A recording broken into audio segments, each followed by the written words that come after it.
Today's trap has one of the most beautiful endings, and it starts with e4, and it's after black plays the Sicilian with c5.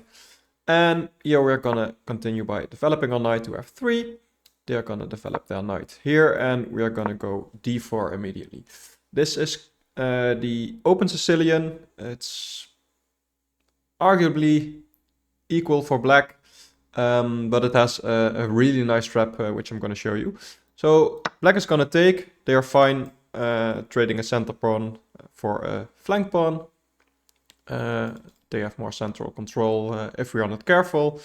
And here we're just gonna take, and instead of trading everything, this is always fine for us. If they take, we can bring out our queen, and our queen is actually perfectly fine there. But usually black is gonna develop the knight, attacking our e-pawn, and we're gonna defend with our other knight. And in this position, black usually grabs some space and attacks our knight in the center, so use some other control. And we're gonna go to b5 here. And maybe at first this looks like it doesn't really do anything, but it actually comes with a really annoying threat of knight d6 check. So let's say black plays something random. We can perform this check, and yeah, that's not really anything good to do for black here. I mean, they can move their king, but now they've lost castling rights. If they take here, we take back with the queen, and they can't castle as well. So if black wants to castle, they need to deal with this threat, and usually, and this is actually the most played move, sorry, one step back, that's just d6.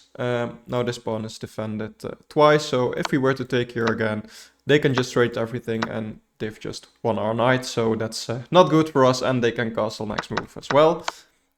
So we're not going to do that. Instead of this, this is actually quite an important move, we are gonna play knight d5. And we are basically saying, okay, we're threatening this fork now. So again, if black does something random, we can fork here with either knight. And yeah, they don't want to take with the queen, that just loses a queen. And after the king moves somewhere, we can win a rook. So that's something they need to defend. Again, if they don't, okay, perfect. You've already made them fall for a trap, but usually they're gonna see this one, and the only move basically for black, and they're gonna find this one, is to take this knight. Now this is no longer a threat. They can even take with the knight if we are playing it now, but also with the queen, because that square is just not defended. Instead, we're gonna take the knight, attacking the other knight. So we're taking with the pawn, which is important here. And the best move actually here is for black to go back to b8.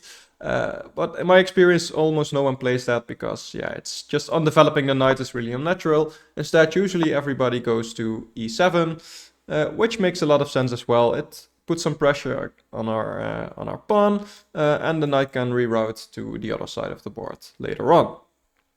So in this position, we're actually going to play c4, saying, okay, we're just going to protect that pawn forever now. And at this point, black is usually like, okay, what do we do here?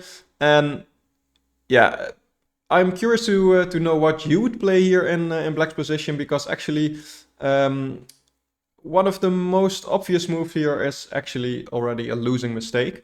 And that's why this trap is so beautiful. This is actually the position where we've set the trap with playing c4. Looks like not much is going on, but black just says, okay, I'm just gonna kick out the knight.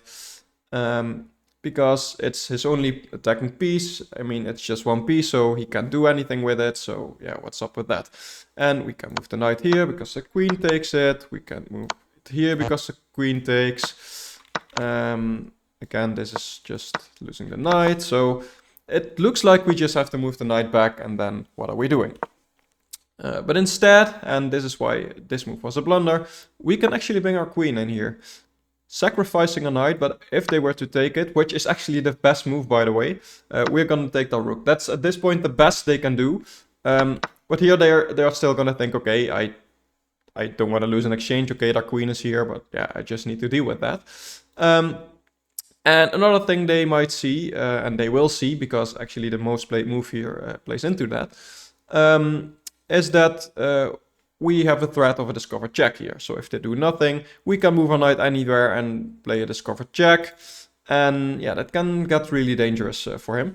So Black usually figures, let's kill 2 birds with 1 stone and just play bishop d7, which is the most played move here and actually is really a blunder of checkmate in 1. I'm gonna get to that. You can try to see if you can find it already. But the idea of black is, okay, I'm threatening to take the knight now. Notice that the rook is now defended by the queen and the knight is pinned as well. So if I were to move the knight, I'm gonna take the queen. And again, if I'm playing something random, they can take the knight and the rook is now defended, so this doesn't work. We're just losing our queen. So that's black's idea, but by now you might have seen it. We can deliver this beautiful smothered checkmate here with knight takes d6, checkmate. And yeah, the king is just surrounded by his own pieces, can't move anywhere. This knight can be taken, funnily enough, even though there are so many pieces around his king. And yeah, he's just checkmated, and I really like this one. I mean, in the ending position, our queen is hanging, but meanwhile, black is checkmated. So yeah, I think it's a really beautiful trap. Also one that's very common at all rating levels. So I hope you can trap someone with this as well in your games. Let me know if you did. And for now, thank you for watching. Bye bye.